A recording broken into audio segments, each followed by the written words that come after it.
स्वागत है आपका E2E क्लासेस में। बीपीएससी द्वारा आयोजित टीआरई के थर्ड फेज की परीक्षा भी होने वाली है।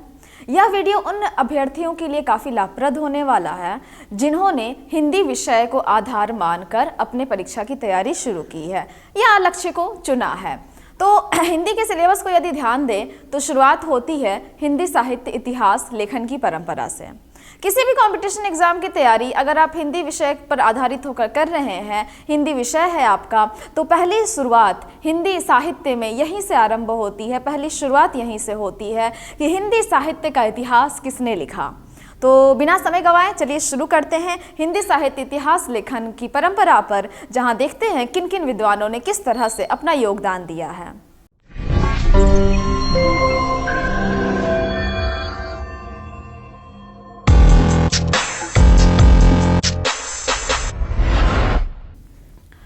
तो आपको इस स्क्रीन पे कुछ नाम नजर आ रहे हैं।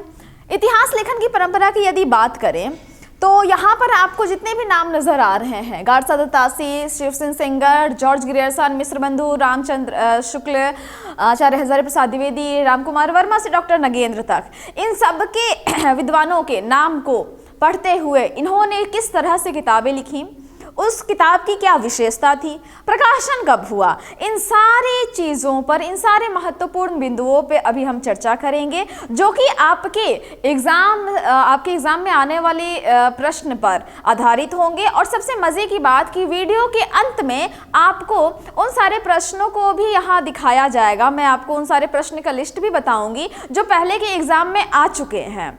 यानी ये वीडियो आपके लिए इसलिए भी महत्वपूर्ण होने वाला है क्योंकि जब एक आप टॉपिक पढ़ के ख़त्म करेंगे तो रिवाइज करने के लिए या प्रीवियस ईयर के क्वेश्चन को देखकर भी आपका माइंडसेट अच्छे से एस्टेब्लिश्ड होगा, अच्छे से आप उसको मजबूती से समझ पाएंगे कि किस तरह से आप तैयार करेंगे, कितने फैक्ट्स को आप याद करेंगे कि आपकी परीक्षा अच्छे से क्लियर हो जाए। तो देखिए, सबसे पहले हम बात करेंगे गारसा दत्तासी की। गारसा दत्तासी देखिए, यह एक फ्रेंच विद्वान है, ठीक है, और इनकी पुस्तक की जो रचना है वह फ्रेंच भाषा में हुई है। किसी भी कंपटीशन के एग्जाम में ये जरूर पूछता है कि यह किताब किस भाषा में रची गई है। क्यों? क्योंकि यह विडंबना कहें या परिस्थितियों की देन कहें, हिंदी साहित्य का पहला इतिहास फ्रेंच भाषा में लिखा गया है, न कि हिंदी भाषा में। इसलिए स्वाभाविक है कि आपसे पूछा जाए कि हिंदी साहित्य का पहला इतिहास किस भाषा में लिखा गया, किसने लिखा, तो फ्रेंच विद्वान ने लिखा फ्रेंच भाषा में। और इनके पुस्तक का नाम था इस्तवार द ला लिटरेचर हिंदुस्तानी। थोड़ी कठिनाई हो सकती है नाम याद करने में, लेकिन इतना भी कठिन नहीं है कि आप इसको याद न कर सकें। इस्तवार द ला लिटरेचर हिंदुस्तानी। आपको हर लेखक के किताब जो इतिहास ग्रंथ हमें प्राप्त हो रहा है, हर लेखक के इतिहास ग्रंथ के संबंध में एक छोटी सी कहानी याद रखनी है।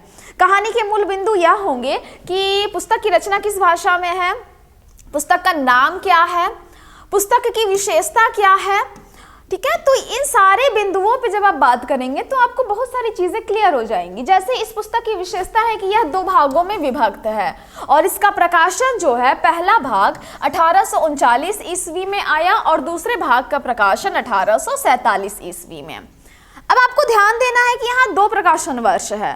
तो जब भी आप ऑब्जेक्टिव मोड में एग्जाम की तैयारी कर रहे हैं तो आपको पहले भाग के जो प्रकाशन वर्ष है ना, उस पर केंद्रित होना है। आपको इसमें बिल्कुल भी नहीं उलझना है कि 2 भाग का है तो प्रथम भाग पूछेगा फिर ये दूसरा भाग पूछेगा, ऐसा कुछ नहीं होता है। आपको सीधे से याद रखना है कि इस्तवार जो ला लिटरेचर हिंदुस्तानी है, ये आया 1839 ईस्वी में। विशेषता क्या है? तासी ने अपनी पुस्तक में हिंदी और उर्दू के अनेक कवियों का विवरण दिया है और वो भी अंग्रेजी वर्ण क्रमानुसार दिया है। यानी कि सबसे बड़ी बात आप ये समझ सकते हैं, जैसे अंग्रेजी वर्णमाला में आप डिक्शनरी देखे होंगे, डिक्शनरी में ABCD क्रम के अनुसार अंग्रेजी के जो वर्ण होते हैं उसके अनुसार दिए रहते हैं शब्द। तो इन्होंने भी वही काम किया। अगर मान लीजिए किसी विद्वान का A से नाम है, ठीक है, और एक का जन्म हो रहा है 1910 में और एक का जन्म हो रहा है 1890 में, तो ये दोनों ए नाम से शुरू होने वाले ए अक्षर से शुरू होने वाले लेखक को ये एक जगह रख रहे हैं। इन्होंने इसको ध्यान में रखना, कालक्रम को ध्यान रखना उचित नहीं समझा। अब आप इस बात को महसूस कर सकते हैं कि दो अलग अलग कालखंड में रचने बसने वाले जो लेखक होते हैं उनकी प्रतिक्रियाएं, उनकी सोच कितनी अलग अलग होती हैं। अलग अलग कालखंड में दो व्यक्तियों की विचारधारा किसी किसी मुद्दे पर एक हो सकती है, लेकिन हर मायने में नहीं हो सकती है। तो एक तो इनकी विशेषता भी है, आज के संदर्भ में हम इसे कमी भी कह सकते हैं, क्योंकि शुरुआत में ये इतिहास लिख रहे थे तो इन्हें जो जो चीजें जरूरी लगी उस वक्त पहल इन्होंने पहल कर दिया। तो हम यहाँ ये अपेक्षा ना करें कि इन्होंने इस तरह से नहीं लिखा या इतनी सफाई से नहीं लिखा और वैज्ञानिक तरीके से लिखा जा सकता था। बाद के लेखकों ने इस चीज को दूर कर दिया, इस कमी को। तो अब अगली विशेषता पर आते हैं। गारसा दत्तासी के कुल इस ग्रंथ में कुल 738 कवि हैं। ध्यान दीजिएगा, इन्होंने टोटल 738 कवि पर अपना इतिहास लिखा, जिसमें से हिंदी के 72 हैं और शेष उर्दू के कवि हैं। ये गारसा दत्तासी ने जो किताब लिखी, जो इतिहास ग्रंथ लिखा, इसकी विशेषता है। अब आगे बढ़ते हैं और बात करते हैं शिव सिंह सेंगर की।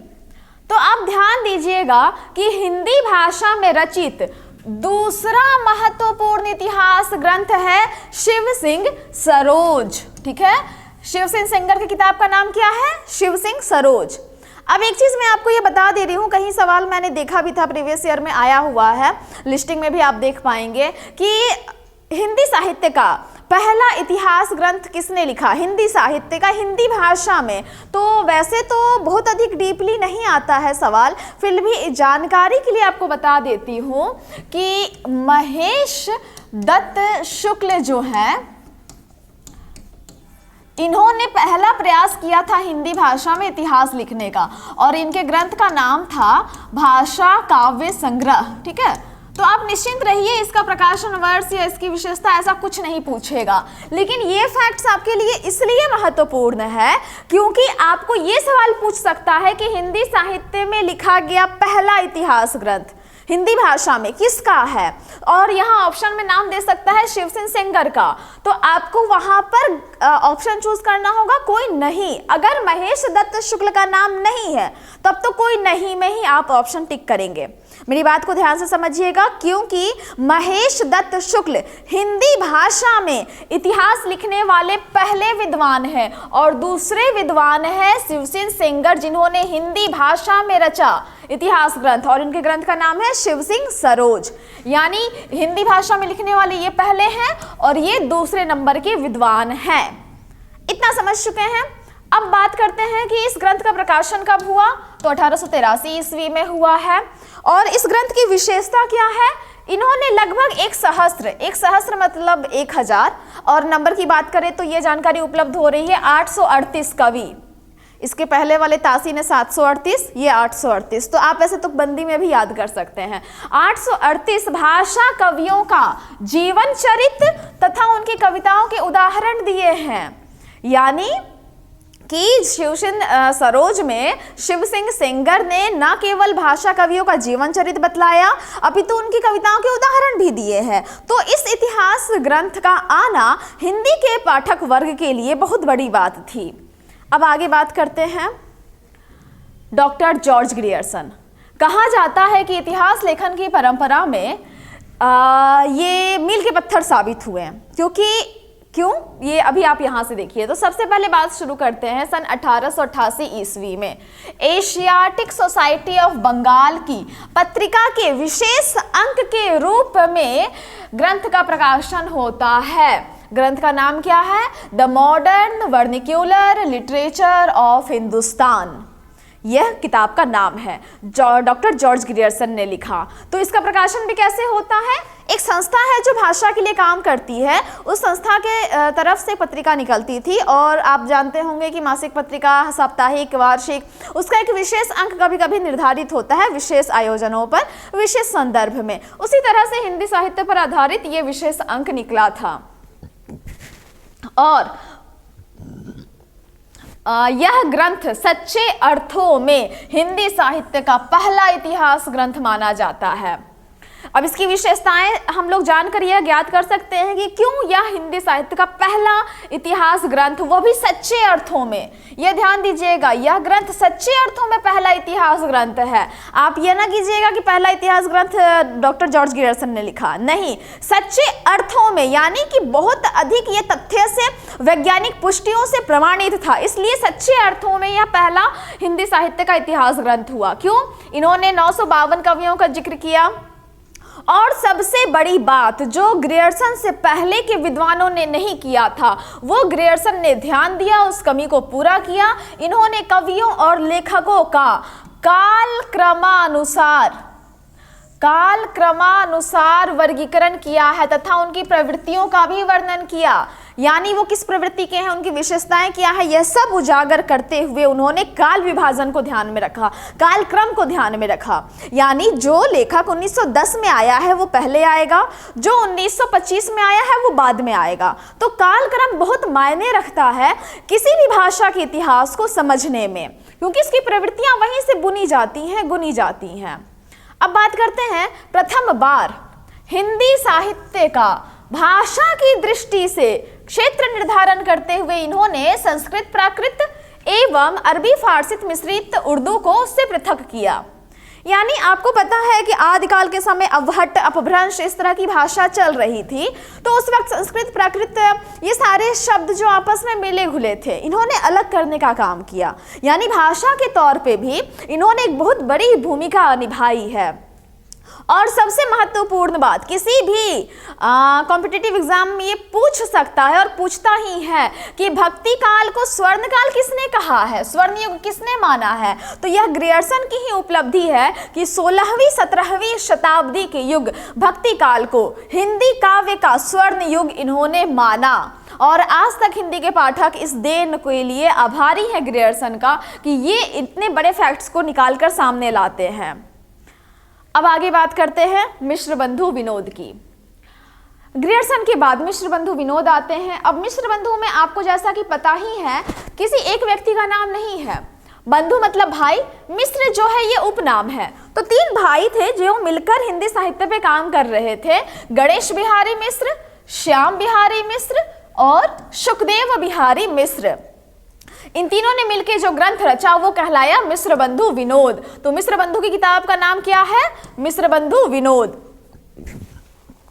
और यह पुस्तक 4 भागों में प्रकाशित होती है, आपको यह ध्यान रखना है। लेकिन आप फिर यहाँ पर घबराएंगे नहीं, क्योंकि आपको पहले भाग का ही प्रकाशन याद रखना है। तो पहला जो 3 भाग है किताब का वह आया 1913 ईस्वी में। आपको सीधे सीधे बस यही याद रखना है। कंपटीशन के एग्जाम में ना सीधे यही पूछता है कि भाई प्रकाशन वर्ष क्या है, ऑप्शन में यही रहेगा 1913, ठीक है।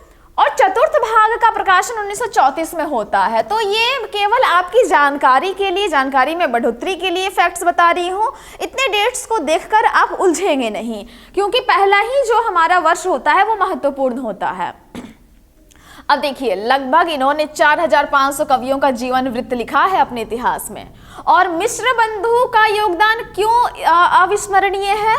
क्योंकि इन्होंने अनेक अज्ञात कवियों को प्रकाश में लाया, साथ ही उनके साहित्यिक महत्व को भी स्पष्ट किया है।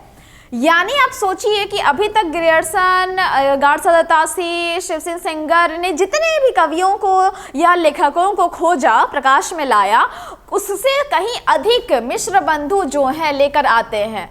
तो बहुत से अज्ञात कवियों का न केवल जीवन वृत्त लाते हैं बल्कि साहित्यिक महत्व को भी उजागर करते हैं। इस वजह से मिश्र बंधु का योगदान अविस्मरणीय हो जाता है। अब आते हैं आचार्य रामचंद्र शुक्ल पर। तो आप ये ध्यान दीजिएगा, सबसे पहली बात कि आचार्य शुक्ल से पहले जिन भी विद्वानों ने इतिहास लिखने में अपना योगदान दिया है, उन सब का आभार ये आचार्य शुक्ल जी मानते हैं। और अपने इतिहास ग्रंथ में वो कवि वृत्त की संज्ञा भी देते हैं, शिवसेन सेंगर, मिश्र बंधु, ग्रियर्सन इत्यादि को। क्यों? क्योंकि आचार्य शुक्ल से पहले अगर इन लोगों ने इतना जमीनी हकीकत पे काम नहीं किया होता, इतने महत्वपूर्ण तथ्य खोज कर नहीं लाए होते, तो शायद आचार्य शुक्ल का भी नाम केवल खाना पूर्ति में रहता, हम उनसे और अधिक कुछ नहीं ले पाते। तो हिंदी के पाठकों के लिए, हिंदी के विद्यार्थियों के लिए, अभ्यर्थियों के लिए ये बहुत महत्वपूर्ण हो जाता है। जब वो हिंदी साहित्य के आंगन में आते हैं तो सबसे पहला जो ग्रंथ उनके हाथ लगता है वह उनके लिए मानस होता है, वह उनके लिए चौपाई होती है, वो रामचंद्र शुक्ल की होती है, उनके द्वारा लिखा गया इतिहास। तो आचार्य रामचंद्र शुक्ल जब इतिहास देते हैं तो उनमें बहुत सारे बदलाव, उनके बहुत सारे मत मतांतर हमारे काम आते हैं। इसकी विशेषता पर यदि गौर करें तो आप देखिए कि नागरी प्रचारिणी सभा द्वारा यह किताब प्रकाशित हो रही थी। कौन सी? हिंदी शब्द सागर। हिंदी शब्द सागर नाम की एक किताब जो है वो नागरी प्रचारिणी सभा, और ये सभा कहाँ थी, यानी ये संस्था थी काशी में। ठीक है, ये इस संस्था ने हिंदी साहित्य को उन्नत करने में अपना अमूल्य और अविस्मरणीय योगदान दिया है। तो नागरी प्रचारिणी सभा काशी के द्वारा हिंदी शब्द सागर की भूमिका के रूप में आचार्य रामचंद्र शुक्ल ने लिखा हिंदी साहित्य का विकास 1929 ईस्वी में, और यही भूमिका आगे जाकर हिंदी साहित्य के इतिहास के रूप में स्वतंत्र पुस्तक के रूप में आती है और पाठकों के हाथ लगती है। तो इस पुस्तक की नींव इस तरह से रखी गई थी। ये सवाल कभी भी पूछ देता है। अब देखिए, हिंदी साहित्य के इतिहास में इन्होंने 1000 कवियों और लेखकों को शामिल किया है। आचार्य शुक्ल ने काल विभाजन के अंतर्गत हिंदी साहित्य के लगभग 900 वर्षों के इतिहास को 4 सुस्पष्ट कालखंडों में विभक्त किया है। इनका योगदान क्या है? आज जो हम कहते हैं ना आदिकाल, तो उन्होंने कहा वीरगाथा काल, उन्होंने कहा भक्ति काल, रीति काल और गद्य काल, जिसे हम आज आधुनिक काल कहते हैं। इन 4 भागों में पूरे इतिहास को बांटना और सरल कर देना, इतिहास को समझने की यात्रा और आसान कर देना, ये आचार्य शुक्ल की देन है।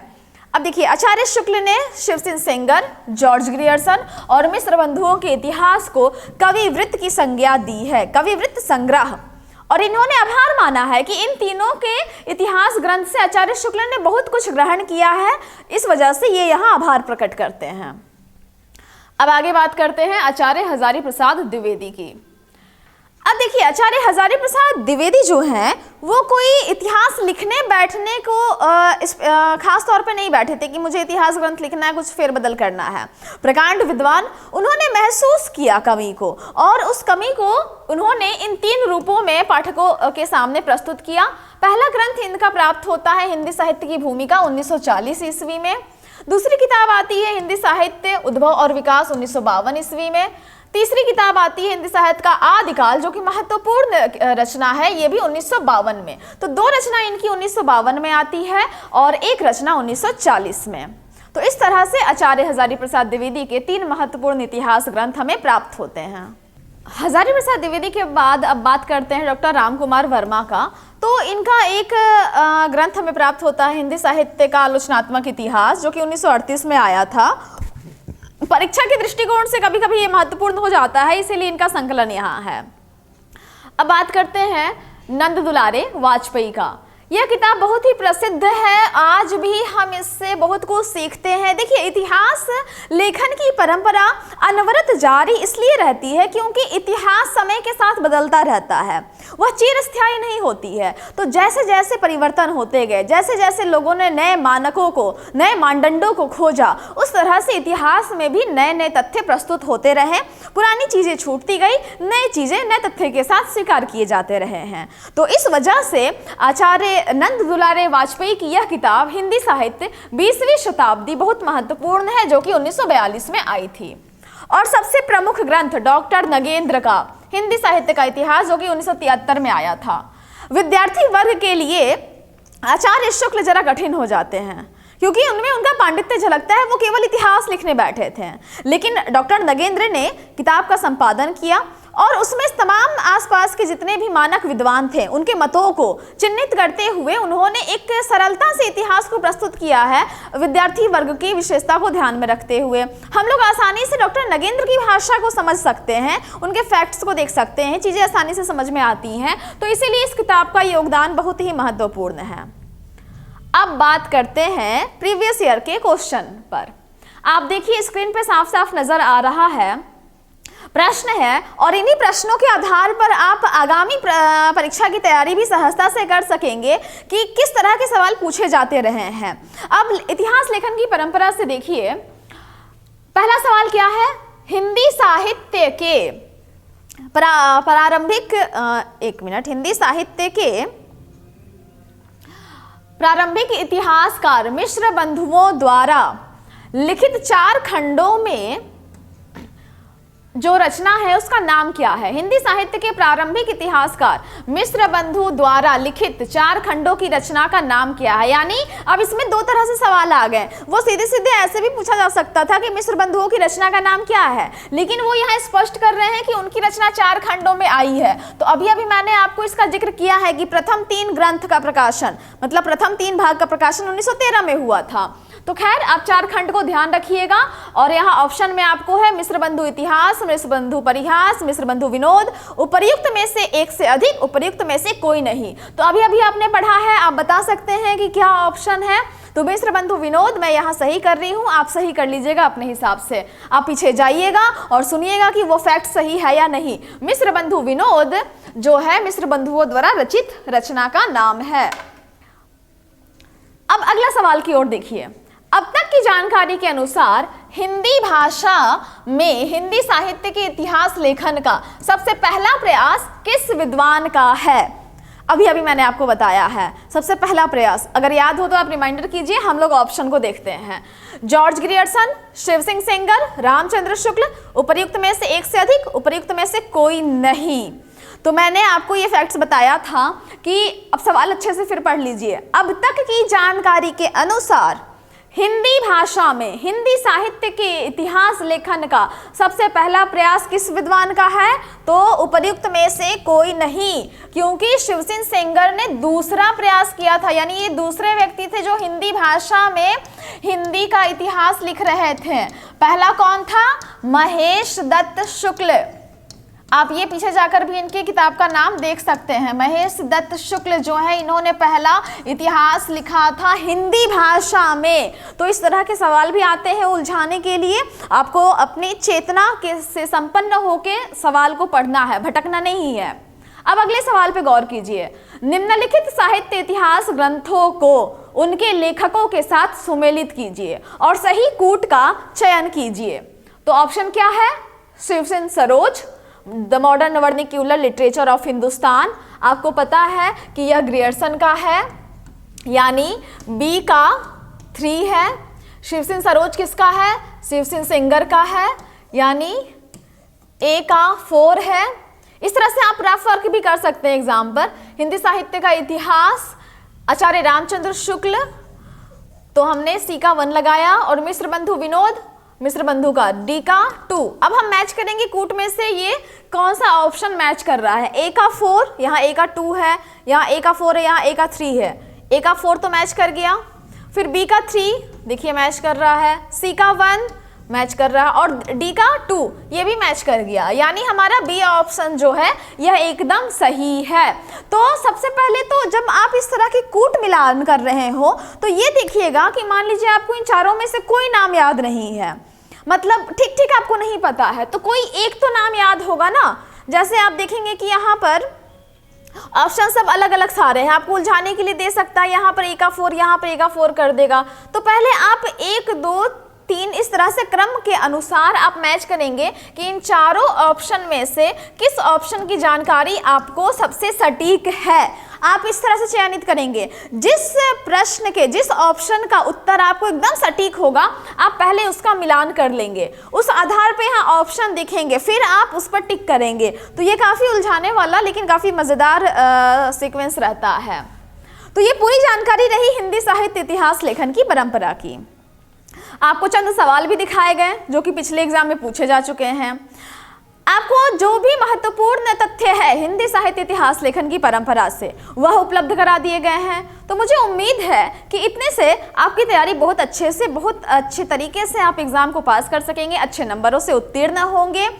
और इसके बाद हम अगले वीडियो में जानेंगे इतिहास लेखन के काल विभाजन के और नामकरण की समस्या पर किस तरह के सवाल आए और कौन से वो महत्वपूर्ण तथ्य इंपॉर्टेंट है जो हमें जानना जरूरी है। तो यह वीडियो यहीं तक, मिलते हैं अगली वीडियो में, तब तक के लिए धन्यवाद।